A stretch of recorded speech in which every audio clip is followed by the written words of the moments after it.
This is Juliet Nassali speaking, and today we are going to talk about something very interesting. But before we get into that, what does Juliet do as an individual? Juliet is a clinical psychologist, stroke counseling psychologist, and the word psychologist might sound very all over the place and confusing, but what does this person do? There are two major things: counseling, clinic assessment sometimes, and then also empowerment of individuals. And today is a good day to talk about counseling. When we hear the word counseling, we've heard about LC counselors, we've heard about church counselors, and at times we confuse what exactly is being done by these different persons. LC counselors, by the way, are political persons. It's not the same thing.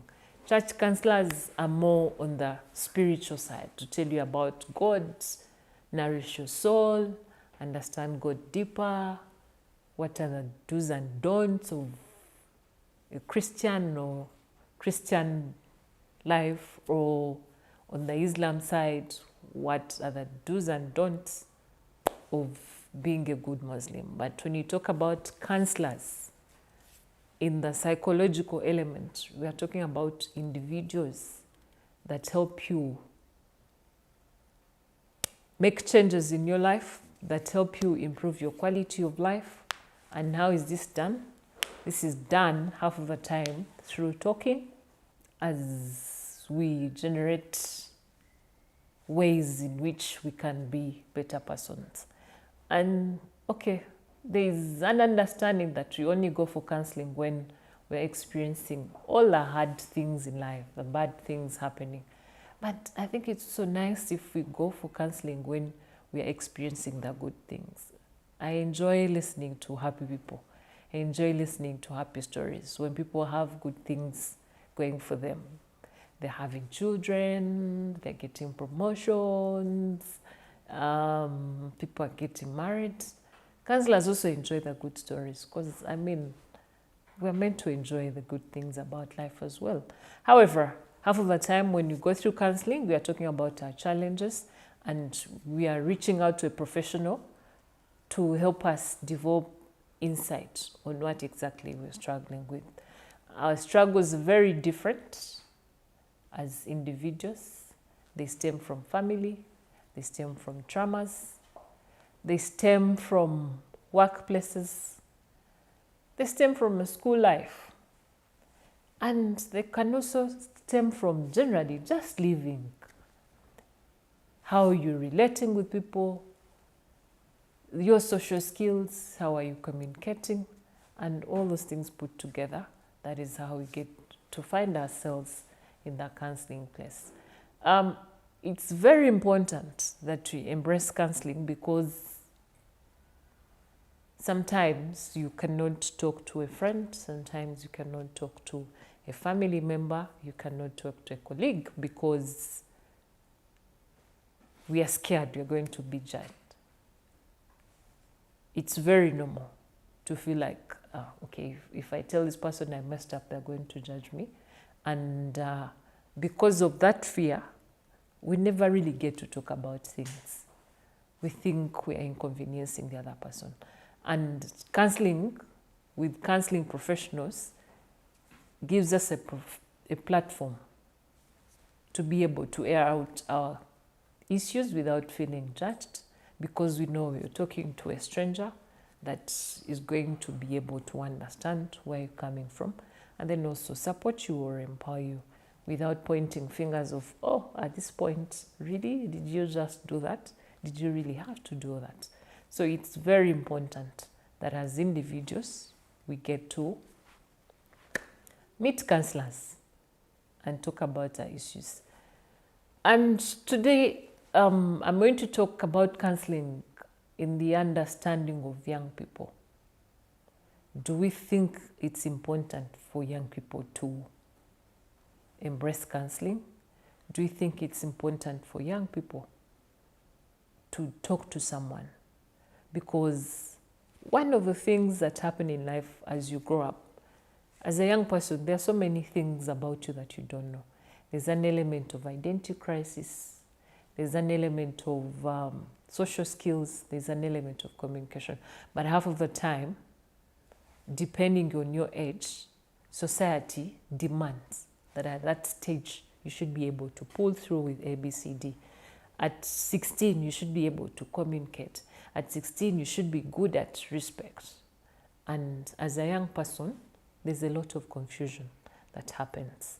Some of these young persons have gone ahead to develop what we call mental health disorders, things to do with depression, to do with anxiety, things to do with PTSD, because as they're trying to navigate these timelines that they've never lived before, there's a lot of pressure that is coming from society, that is coming from family members, that is coming from the schools where we send them to go and study.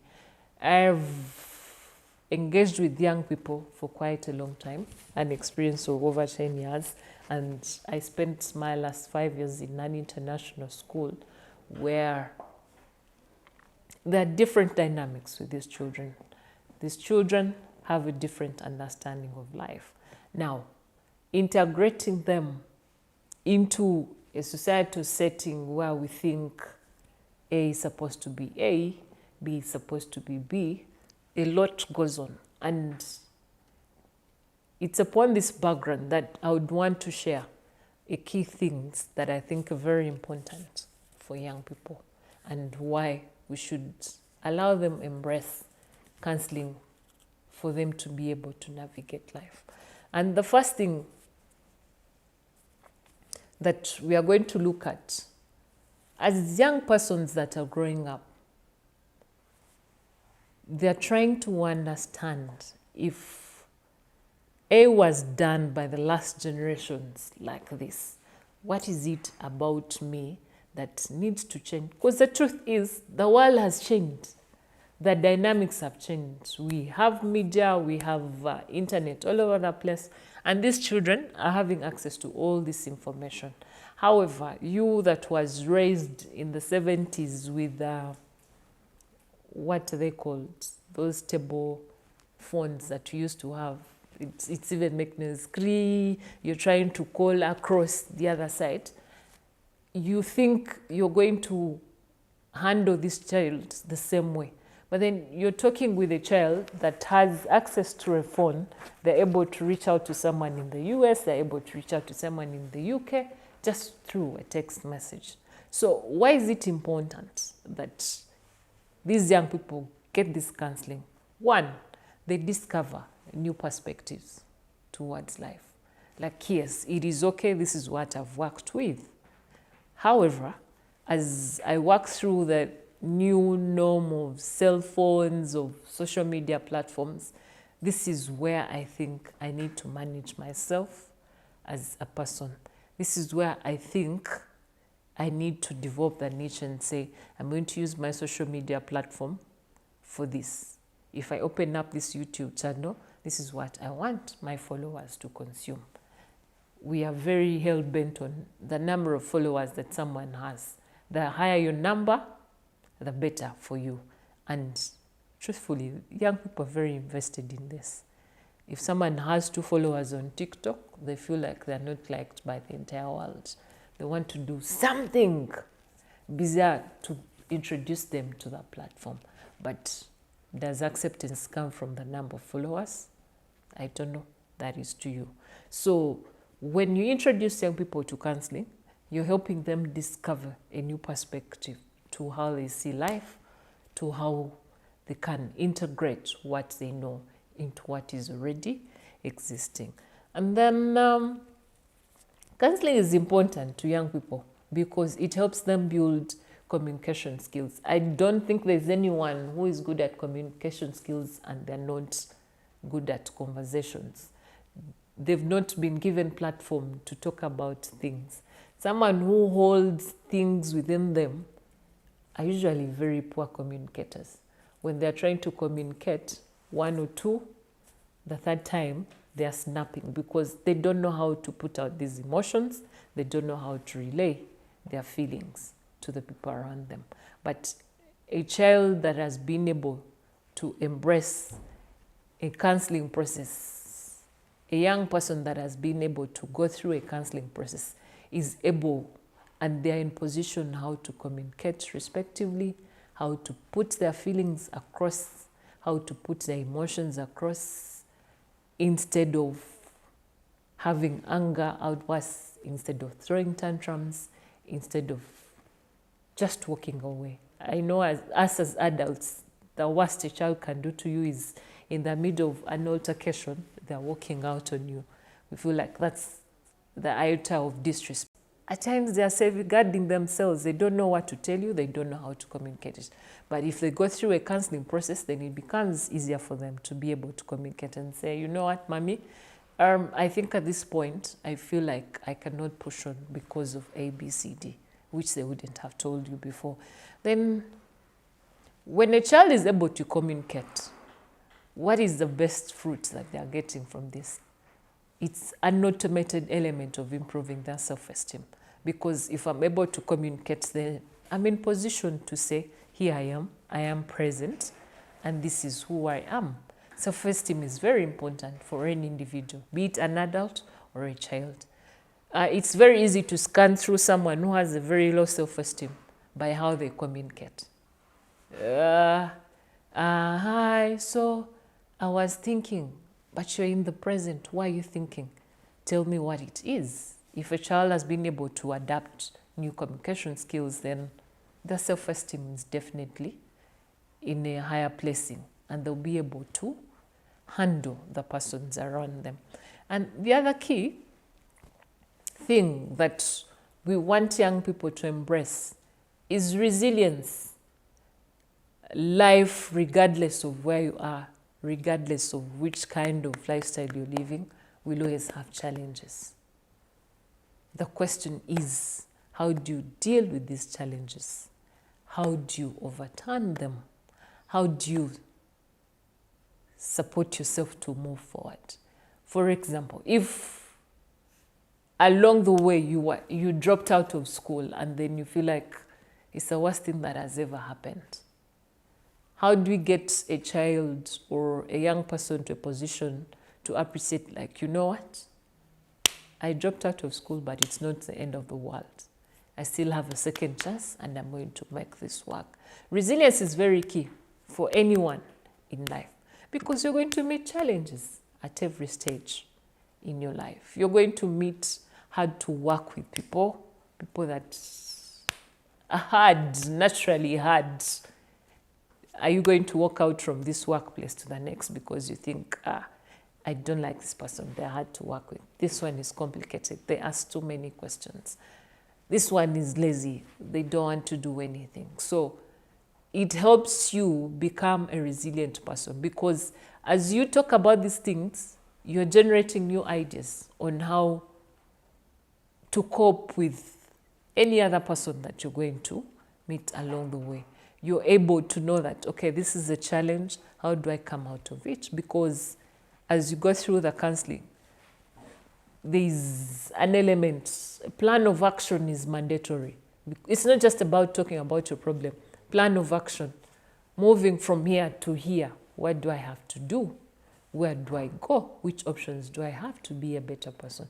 If this person is hard to work with, what do I have to do to get them do the work that I want them to do? Maybe if I write emails, it becomes better. Maybe if I engage them at a personal level, it becomes easier for them to understand my expectations and how we have to work together. Resilience is very pertinent for any being in life. You can't live a life without challenges. So when we allow young persons to be able to talk about their challenges, to talk about their problems with a professional, in a professional setting, then it allows them understand that regardless of the challenges in life, I can still have an option to get a plan of action. A challenge does not mean that it's the end of life. And for as long as young people are going through counseling, then they're able to make change happen. I've interacted with young people that felt like their parents think they're dunderheads, they can never get the grades. They're wasting a lot of money on them. And half of the time, we are altering this to help them understand that, yes, they're paying the money, but then at the end of the day, you need to take on the mantle. You need to own the education process. Because, I mean, your parents have gone through the education system, they've gotten what they've gotten, and then there's you who's trying to find their bearing. So what do you want to make of your bearing? What do you want your map to read as an individual? Their feeling of your grades are not good enough. It is them. Then for you as an individual, where do you want to go? What exactly do you want to do as an individual? And when they understand this from their own perspective, when they understand that it's about them to make the change happen, then trust me, you see very improved grades. You see a very improved individual that is taking ownership, that is owning up to their own academic goals. So it's very important that young people experience counseling. It helps them understand how to make changes and how to have an improved quality life. And all these things are done in something that I would say is systemic for a young person. Sometimes you're going to struggle the first time when you're engaging them because they feel like you can't be trusted enough. I'm going to tell you these things and my parents are going to know. But confidentiality is very key for a counseling process. And you help them understand that, please, the only information I can let out is because you've allowed me the permission to let out. And over time, when you engage in the parents, you're only giving them better interventions on how to relate with their children, on how to support them and make them better persons. So there are key things that happen within the counseling process. One is goal setting. Because I mean, when you have a challenge, then at some point, definitely, you're setting a goal on how to manage this challenge. So goal setting is very vital in this process. After gaining insight of what the problem is, where are we stuck? Why are we stuck? So how do we get from this point to this point? If it's the mindset problem, how do we change our mindsets? So we are setting goals on, this is what I'm going to do. In the next 3 months, this is where I should be. If I'm going to change my mindset, I'm going to be able to do A, B, C, D. So 3 months from now, when I return, I should be on this scale. Then plan of action. If this is the scale where I have to be, what do I have to do to get there?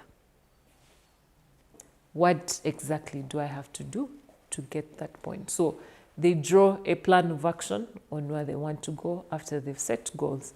And when you get to the plan of action, then the remaining phase is implementation. You've drawn the pros and cons of the things you want to do. So when you start implementing, can we see a gradual process? Can we see change? Are we able to overcome the problem? If we've drawn what we exactly want to do and it's not working, then we get back to the table to redefine some things. Okay, I think this is not working. Which other option do we have to be better persons? Young people are very interesting persons. I don't think there is an environment I've worked in and enjoyed more than having young people, because you see them evolve every day from an element of identity crisis to a space of, this is who I am, I'm now fully aware of. These are my triggers when I'm angry, these are my triggers for anxiety, so this is how I'm able to handle this. And it's very interesting to watch them evolve. Sometimes counselors are almost like teachers. The only difference is for the counselors or the psychologists, you're not being punitive at any point. You're only walking through the process with this young person. Now, as they grow, because they need these skills to go out there, as they grow into these young adults, that we expect to have the whole dimension of life, how to behave, how to socialize, how to communicate. As they evolve to that stage, when they've been equipped with these elements, the communication, the resilience, having a good self-esteem, they turn out to be the young persons that we enjoy. You see a 20-year-old and you're saying, oh my God, this child, where did they come from? At some point, we need to appreciate that there's an element of counseling that goes on, either in groups or at an individual level. At times, they are opting for telephonic kind of counseling. I don't want to meet you face to face, but I can tell you what exactly it is on phone. Or virtually, I'll be online and tell you what exactly I'm struggling with. So it's very pertinent and important that we encourage young people to embrace counseling services. We encourage young people to express their emotions. We encourage young people to talk about their feelings. We encourage young people to reach out to professionals. As a parent, at times there's an element of conflicting loyalty between what you know and what the child is telling you. And then you're fighting in that house. If you think you cannot find a common ground, find an external professional person that can help you support this child be a better person. And together, as adults, we are in position to support them into being better beings. Thank you.